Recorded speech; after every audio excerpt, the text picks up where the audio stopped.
লাঞ্চের পর আমরা বেরিয়েছিলাম গ্রামটিকে এক্সপ্লোর করতে। চারিদিকে এত সুন্দর সুন্দর ফুল দেখে মনটাও একদম ফ্রেশ হয়ে গিয়েছিল। তারপর হোমস্টে ফিরে সবাই বসে আড্ডা দিচ্ছিলাম। নিমিষেই নামলো সন্ধ্যা, সাথে সাথে পাহাড়ে জ্বলে উঠলো জোনাকির মতো অসংখ্য আলোক বিন্দু, যেন কেউ এক মুঠো অব্র ছড়িয়ে দিয়ে গেছে। আর আমাদের জন্য চলে এলো চা আর পকোড়া, সাথে আমরা চিকেন মোমো অর্ডার করেছিলাম।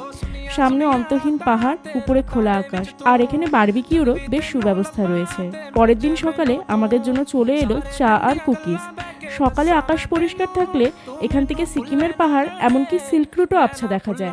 এরপর আমরা করে নিলাম ব্রেকফাস্ট। তারপর আমরা রওনা হলাম বাড়ির উদ্দেশ্যে। রাস্তার ধারে গাছগুলো এমনভাবে দাঁড়িয়েছিল যেন এরা প্রহরীর মতো 24 ঘন্টা প্রকৃতিকে রক্ষা করে চলেছে। পাহাড়ের আবহাওয়া সত্যিই অনিশ্চিত। বেরোনোর সময় ঝলমলে রোদ, আর লাভা পৌঁছাতেই শুরু হলো কুয়াশাচ্ছন্ন পরিবেশ।